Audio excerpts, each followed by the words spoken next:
ಎಷ್ಟು ಜನ ಪ್ರೊಡ್ಯೂಸರ್ಗಳು ಅವರು ಭಿಕ್ಷೆಯಲ್ಲಿ ಬದುಕ್ತಾ ಇದ್ದೀರಾ? ಅಲ್ಲಿ ಒಬ್ರು ಬಂದರು, ಗಂಡು ಹುಲಿ ಕಿಚ್ಚ ಸುದೀಪ್. ವಿಷ್ಣು ಸರ್ ಅವರ ಪ್ರತಿಮೆನ ಒಡೆದಾಕಿರೋದು ಈಗ ಗಮನಕ್ಕೆ ಬಂತು, ನನಗೆ ಗೊತ್ತಿರಲಿಲ್ಲ ಆ್ಯಕ್ಚುಲಿ. ಇದ್ರ ಬಗ್ಗೆ ಜಾಸ್ತಿ ಹೇಳಕ್ಕೆ ಹೋಗಲ್ಲ. ಒಡೆದಾಕಿರೋ ಆ ಮಹಾನ್ ಭಾವರಿಗೆ ಒಂದಿಷ್ಟು ವಿಷಯ ಹೇಳೋಕ್ಕೆ ಇಷ್ಟಪಡ್ತೀವಿ. ವಿಷ್ಣು ಸರ್ ಅವರ ಅಭಿಮಾನಿಯಾಗಿ ದಯವಿಟ್ಟು ಸಿಗಾಕೋಬೇಡಿ. ಕೈ ಚಾಚಿದ್ ಸಾಕು, ಇನ್ನೇನು ಮಾಡಬೇಕು ನಾವು ಮಾಡೋಣ. ಸರ್ಕಾರ ಆಗಿರಲಿ ಅಥವಾ ಅಭಿಮಾನಿ ಸ್ಟುಡಿಯೋದವರಾಗಿರಲಿ, ಬಾಲಣ್ಣ ಕುಟುಂಬದವರಾಗಿರಲಿ, ಗಮನದಲ್ಲಿ ಇಟ್ಕೋಬೇಕು.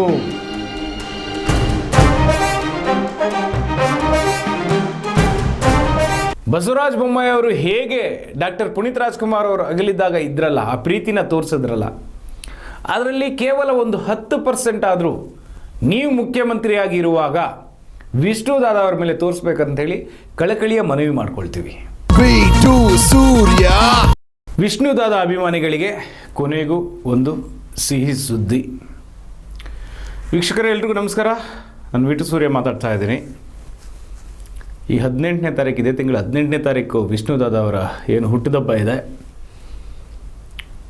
ಸೊ ಅದಕ್ಕಿಂತ ಮುಂಚೆ ಹೇಳಬೇಕಾದ್ರೆ, ವಿಷ್ಣು ದಾದಾ ಅವರು ನಮ್ಮನ್ನು ಅಗಲಿದಾಗಿಂದನೂ ಸಹ ಇಲ್ಲಿವರೆಗೂ ಸತತ 16 ವರ್ಷಗಳಿಂದ ಅಭಿಮಾನಿಗಳ ಮನಸ್ಸಲ್ಲಿ ಒಂದಲ್ಲ ಒಂದು ರೀತಿ ನೋವು. ಆದರೆ ವಿಷ್ಣು ದಾದಾ ಅವರು ಬದುಕಿರಬೇಕಾದ್ರೆ ಯಾರಿಗೂ ನೋವು ಕೊಡಲಿಲ್ಲ.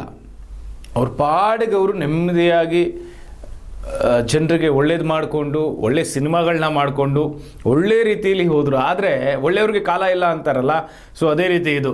ವಿಷ್ಣು ದಾದಾ ಅವರ ಅಭಿಮಾನಿಗಳಿಗಂತೂ ವಿಷ್ಣು ದಾದಾ ಅವರ ಅಗಲಿದಾಗಿಂದ ಇಲ್ಲಿಯವರೆಗೂ ಸಹ ಒಂದಲ್ಲ ಒಂದು ರೀತಿ ನೋವು. ಸ್ಮಾರಕ ವಿಚಾರದಿಂದ ಹಿಡಿದು, ಅಲ್ಲಿ ಮಟ್ಟ ಮಾಡೋದರಿಂದ ಹಿಡಿದು, ಒಂದು ಸಂಘಟನೆಯ ವಿಚಾರ ಅಂತ ಬಂದಾಗ ಒಂದು ಕರ್ನಾಟಕ ರತ್ನ ಪ್ರಶಸ್ತಿ ಕೊಡಬೇಕನ್ನುವಂಥ ವಿಚಾರದಲ್ಲಿ ಪ್ರತಿಯೊಂದರಲ್ಲೂ ಯಾವುದಾದ್ರೂ ಒಂದು ರೀತಿಯಲ್ಲಿ ತೊಂದರೆ, ನೋವು ಬರ್ತಾನೆ ಇತ್ತು. ಸೊ ಇದಕ್ಕೆಲ್ಲ ಭವಿಷ್ಯ ಸಿದ್ದರಾಮಯ್ಯನವರು, ಮಾನ್ಯ ಸಿದ್ದರಾಮಯ್ಯನವರು ಇದಕ್ಕೆಲ್ಲ ಒಂದು ಫುಲ್ ಸ್ಟಾಪ್ ಇಡಲು ಹೊರಟಿದ್ದಾರೆ, ಮುಂದಾಗಿದ್ದಾರೆ ಅನ್ನೋ ಒಂದು ಮಾಹಿತಿ ಸಿಗ್ತಾ ಇದೆ. ಆ್ಯಂಡ್ ನಾವು ಕೇಳ್ಕೊಳ್ಳೋದು ಮಾನ್ಯ ಮುಖ್ಯಮಂತ್ರಿಗಳಿಗೆ, ಅಭಿಮಾನಿ ಸ್ಟುಡಿಯೋದಲ್ಲಿ ವಿಷ್ಣು ದಾದಾ ಅವರ ಫ್ಯಾಮಿಲಿ ಆಗಿರಲಿ, ವಿಷ್ಣು ದಾದಾ ಅವರ ಫ್ಯಾಮಿಲಿ ಬಿಡಿ, ಏನು ಭಾರತಿ ವಿಷ್ಣುವರ್ಧನ್ ಅವರು ಯಾಕೋ ಒಂಥರ ಡೋಂಟ್ ಕೇರ್ ಅನ್ನೋ ಥರದಲ್ಲೇ ಇರ್ತಾರೆ ಭವಿಷ್ಯ. ಸೊ ವಿಷ್ಣುವರ್ಧನ್ ಅವರ ಅಭಿಮಾನಿಗಳು ಅವರು ಕೇಳ್ಕೊಂಡು ಬರ್ತಾ ಇದ್ದದ್ದು 10 ಗುಂಟೆ ಜಾಗ. ಅದು ಕೋರ್ಟ್ ಏನೇ ಆದೇಶ ಕೊಡಲಿ, ಏನೇ ಇದು ಮಾಡಲಿ, ರಾತ್ರಿ ಧ್ವಂಸ ಮಾಡಿದ್ದು ಎಷ್ಟು ಮಟ್ಟಿಗೆ ತಪ್ಪು ಅಂತ ಹೇಳಿದ್ರೆ ನಿಜವಾಗ್ಲೂ ಅದನ್ನೆಲ್ಲ ಜೀರ್ಣಿಸ್ಕೊಳ್ಳೋಕ್ಕೆ ಆಗಲ್ಲ. ಅವ್ರಿಗೊಂದು ನೋಟಿಸ್ ಕೊಡಲ್ಲ. ಆ್ಯಂಡ್ ಮೋರ್ ಓವರ್, ನಾನು ಮುಖ್ಯಮಂತ್ರಿ ಸಿದ್ದರಾಮಯ್ಯ ಅವರ ಹತ್ರ ಮನವಿ ಮಾಡ್ಕೊಳ್ಳೋದು ಏನಂತ ಹೇಳಿದ್ರೆ, ನಾನಂತಲ್ಲ, ಲಕ್ಷಾಂತರ ಜನ, ಕೋಟ್ಯಾಂತರ ಜನ ವಿಷ್ಣು ದಾದಾ ಅವರ ಅಭಿಮಾನಿಗಳು ನಿಮಗೆ ಮನವಿ ಮಾಡ್ಕೊಳ್ಳೋದು ಏನಂತ ಹೇಳಿದ್ರೆ, ನೀವು ಬಸವರಾಜ ಬೊಮ್ಮಾಯಿ ಅವರು ಹೇಗೆ ಡಾಕ್ಟರ್ ಪುನೀತ್ ರಾಜ್ಕುಮಾರ್ ಅವರು ಅಗಲಿದ್ದಾಗ ಇದ್ರಲ್ಲ, ಆ ಪ್ರೀತಿನ ತೋರಿಸಿದ್ರಲ್ಲ, ಅದರಲ್ಲಿ ಕೇವಲ ಒಂದು 10% ಆದರೂ ನೀವು ಮುಖ್ಯಮಂತ್ರಿಯಾಗಿರುವಾಗ ವಿಷ್ಣು ದಾದಾ ಅವರ ಮೇಲೆ ತೋರಿಸ್ಬೇಕಂತೇಳಿ ಕಳಕಳಿಯ ಮನವಿ ಮಾಡ್ಕೊಳ್ತೀವಿ. ಈಗ ಅನಿರುದ್ಧ್ ಅವರು, ಭಾರತಿ ವಿಷ್ಣುವರ್ಧನ್ ಅವರು ಬಂದು ನಿಮ್ಮಲ್ಲಿ ಮನವಿ ಮಾಡ್ಕೊಂಡಿದ್ದಾರೆ. ಏನಂತೇಳಿ? ಕರ್ನಾಟಕ ರತ್ನ ಪ್ರಶಸ್ತಿ ಕೊಡಬೇಕು ಅಂತೇಳಿ. ಇನ್ನು ಯಾರಿಗೆ ಕೊಡ್ತೀರಿ? ಅಂಥ ಮೇರು ನಟ, ಅಂಥ ವಿಷ್ಣು ದಾದಾಗೆ ಸಿಗದೇ ಇರೋಂಥ, ಕೊಡೋಕ್ಕಾಗದೇ ಇರೋವಂಥ ಕರ್ನಾಟಕ ರತ್ನ ಪ್ರಶಸ್ತಿ ಇನ್ಯಾರಿಗೆ ಕೊಡ್ತೀರಿ? ದಯಮಾಡಿ ಅವರೇನು ಬೇಡಿಕೆಯನ್ನು ನೀಡಿದ್ದಾರೆ ಆ ಬೇಡಿಕೆಯನ್ನು ಈಡೇರಿಸಿ. ಹಾಗೆ ಈ 10 ಗುಂಟೆ ಜಾಗಕ್ಕೋಸ್ಕರ ಅಲ್ಲಿ ಒಬ್ಬರು ಬಂದರು, ಗಂಡು ಹುಲಿ ಕಿಚ್ಚ ಸುದೀಪ್. ನಾನು ಕಿಚ್ಚ ಸುದೀಪ್ ಬಗ್ಗೆ ಮಾತಾಡಬೇಕಾದ್ರೆ ಒಂದು ನೆನಪಾಗೋದು ವಿಷ್ಣು ದಾದಾದ ವಿಚಾರದಲ್ಲಿ. ಯಾಕೆ 220 ಫಿಲಮ್ ಮಾಡಿದ್ದಾರೆ ಅವರು. ಎಷ್ಟು ಜನ ಪ್ರೊಡ್ಯೂಸರ್ಗಳು ಅವರು ಭಿಕ್ಷೆಯಲ್ಲಿ ಬದುಕ್ತಾ ಇದ್ದೀರಾ? ನೀವು ವಿಷ್ಣು ದಾದಾ ಅವರ ಭಿಕ್ಷೆಯಲ್ಲಿ ಬದುಕ್ತಿದ್ದೀರಿ. ಎಷ್ಟು ಜನ ಪ್ರೊಡ್ಯೂಸರ್ಗಳು ವಿಷ್ಣು ದಾದಾ ಅವರ ಭಿಕ್ಷೆಯಲ್ಲಿ ಬದುಕ್ತಾ ಇದ್ದೀರಿ? ಅಭಿಮಾನಿಗಳ ವಿಚಾರ ಬೇಡ, 220 ಫಿಲಮ್ ಮಾಡಿದ್ರು, ಅವರಿಂದ ನೀವು ದುಡ್ದಿರೋಂಥ ಹಣಗಳೆಷ್ಟು? ಆ ರೀತಿ ಆದಾಗ ಪ್ರೊಡ್ಯೂಸರ್ಗಳು ಎಲ್ಲರೂ ಸೇರಿ 220 ಫಿಲಮಲ್ಲಿ ಎಷ್ಟು ಜನ ಪ್ರೊಡ್ಯೂಸರ್ಗಳು ಬರ್ತಾರೆ, ಯಾರ್ಯಾರೆಲ್ಲ ಒಬ್ಬೊಬ್ಬರು 5-6 ಫಿಲಮ್ಗಳೆಲ್ಲ ಮಾಡಿದ್ದಾರೆ, ಅಷ್ಟೆಲ್ಲ ದುಡಿದ್ರಲ್ಲ ವಿಷ್ಣುದಾದ ಅವರು. ಇಟ್ಕೊಂಡು ಅವ್ರನ್ನ ಆ್ಯಕ್ಟ್ ಮಾಡಿಸಿ, ಅವ್ರನ್ನ ನಟನೆ ಮಾಡಿಸಿ, ಅವರಿಂದ ದುಡಿದ್ರಲ್ಲ ನೀವು. ಯಾಕ್ರಪ್ಪ ನೀವೆಲ್ಲ ಸುದೀಪ್ ಥರ ಮುಂದೆ ಬಂದು ಹೋರಾಟ ಮಾಡಿ, ನಡೀರಿ, ನಾವು ಇವರಿಂದ ಎಷ್ಟು ದುಡ್ದಿದ್ದೀವಿ, ನಾವು ಇಷ್ಟು ಲಕ್ಷ ಕೊಡ್ತೀವಿ ಅಂತೇಳಿ ಯಾಕೆ ನೀವೆಲ್ಲ ಯಾರು ಮುಂದೆ ಬಂದಿಲ್ಲ?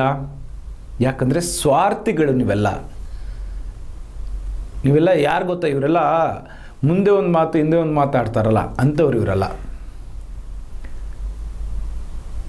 220 ಫಿಲಮ್ ಮಾಡಿ ನಾಡಲ್ಲಿ ಡಾಕ್ಟರ್ ರಾಜ್ಕುಮಾರ್ ಅವರ ನಂತರ ಹೆಚ್ಚು ಅಭಿಮಾನಿಗಳನ್ನ ಹೊಂದೋರು ಯಾರಂದರೆ ಅದು ಡಾಕ್ಟರ್ ಸಾಹಸ ಸಿಂಹ ವಿಷ್ಣುವರ್ಧನ್ ಅವರು. ಅಂಥವ್ರಿಗೆ ಒಂದು ಅಭಿಮಾನಿ ಸ್ಟುಡಿಯೋದವ್ರಿಗೆ ಅವರ ಅಭಿಮಾನಿಗಳು ಸರ್ಕಾರಕ್ಕೆ ಗೌರವ ಕೊಟ್ಟು, ಕಾನೂನಿಗೆ ಗೌರವ ಕೊಟ್ಟು ಇದ್ದಾರೆ. ಇಲ್ಲ ಅಂದರೆ ಅಭಿಮಾನಿ ಸ್ಟುಡಿಯೋ ಆಗಿರಲಿ, ಆ ಜಾಗ ಆಗಿರಲಿ, ಆ ಕಾಂಪೌಂಡ್ ಆಗಿರಲಿ, ಅಥವಾ ಅವ್ರ ಮನೆ ಆಗಿರಲಿ, ಯಾವ ರೀತಿ ಧ್ವಂಸ ಮಾಡಬೇಕೋ ಆ ರೀತಿ ಧ್ವಂಸ ಮಾಡ್ತಿದ್ರು. ಭವಿಷ್ಯ ನೋಡ್ತಿರ್ಬೋದು ನೀವು. ನಾನು ಹೆಸರು ಹೇಳೋದು ಬೇಡ ಅಂದ್ಕೊಂಡಿದ್ದೀನಿ. ಬೇರೆ ಒಂದು ನಟನಿಗೆ ಏನಾದರೂ ತೊಂದರೆ ಆದರೆ ಅವರ ಅಭಿಮಾನಿಗಳು ಯಾವ ರೀತಿ ಅಖಾಡಕ್ಕೆ ಇಳಿತಾರೆ ಅಂಥೇಳಿ. ಆದರೆ ವಿಷ್ಣುದಾದ ಅವರ ಅಭಿಮಾನಿಗಳು ಹಾಗಲ್ಲ. ವಿಷ್ಣುದಾದ ಹೇಗೆ ತಾಳ್ಮೆಯಿಂದ ಇದ್ರೋ, ಹೇಗೆ ಶಾಂತವಾಗಿದ್ರೋ ಅದನ್ನು ಪಾಲನೆ ಮಾಡ್ತಾ ಇದ್ದಾರೆ ಅಭಿಮಾನಿಗಳು. ಇದನ್ನು ಸರ್ಕಾರ ಆಗಿರಲಿ ಅಥವಾ ಅಭಿಮಾನಿ ಸ್ಟುಡಿಯೋದವರಾಗಿರಲಿ, ಬಾಲಣ್ಣ ಕುಟುಂಬದವರಾಗಿರಲಿ ಗಮನದಲ್ಲಿ ಇಟ್ಕೋಬೇಕು. ನಿಮಗೆ ಮಾತ್ರ ಅಲ್ಲ. ಆದರೆ ಇನ್ನೊಂದು, ನೀವು ಈಗೇನು ಹೇಳ್ತೀರಿ, ನಮಗೆ ಕೋರ್ಟಿಂದ ಆದೇಶ ಬಂದಿದೆ. ಅಲ್ಲ ರೀ, ನಿಮಗೆ ಒಂದು ನಾಚಿಕೆ ಮಾನ ಮರ್ಯಾದೆ ಬಿಟ್ಟಾಕಿ. ಅದು ಕೆಲವೊಬ್ರು ಇರೋದಿಲ್ಲ, ಭವಿಷ್ಯ ನಿಮಗೂ ಇಲ್ಲ ಅಂದ್ಕೊಂಡಿದ್ದೀವಿ. ಬಟ್ ಒಂದು ಮಾನವೀಯತೆ, ಅಟ್ಲೀಸ್ಟ್ ಒಂದು ಕಿಂಚಿತ್ತು ಮಾನವೀಯತೆ ಬೇಡವಾ? ಏನ್ರಿ ಎತ್ಕೊಂಡು ಹೋಗ್ತೀರಾ? ಏನು ಹೊತ್ಕೊಂಡು ಹೋಗ್ತೀರಾ ನೀವು? ಈ ಸಂದರ್ಭದಲ್ಲಿ ನಿಮ್ಗೇನು ಹೇಳಬೇಕು ಗೊತ್ತಾಗ್ತಾ ಇಲ್ಲ. ಸೊ ಮಾನ್ಯ ಮುಖ್ಯಮಂತ್ರಿಯವರು ಸಿದ್ದರಾಮಯ್ಯನವರು ಮಾಡಿಸ್ಕೊಡ್ತೀನಿ ಅಂತ ಹೇಳಿದ್ದಾರೆ. ಸೊ ಸರ್ಕಾರಕ್ಕಾದರೂ ಗೌರವ ಕೊಟ್ಟು, ಅದಕ್ಕಿಂತ ಒಂದು ಹೇಳ್ತೀನಿ, ಅಭಿಮಾನಿ ಸ್ಟುಡಿಯೋದವ್ರಿಗೆ ಕೋಟ್ಯಾಂತರ ಜನ ಇದ್ದಾರೆ ರೀ, ಕೋಟ್ಯಾಂತರ ಜನ ಇದ್ದಾರೆ ವಿಷ್ಣುದಾದ ಅವರ ಅಭಿಮಾನಿಗಳು. ಅವ್ರಿಗೆಲ್ಲ ಅಲ್ಲೊಂದು ನಮಸ್ಕಾರ ಹಾಕೋಕ್ಕೆ ಒಂದು ಅವಕಾಶ ಕೇಳ್ತಾ ಇರೋದು.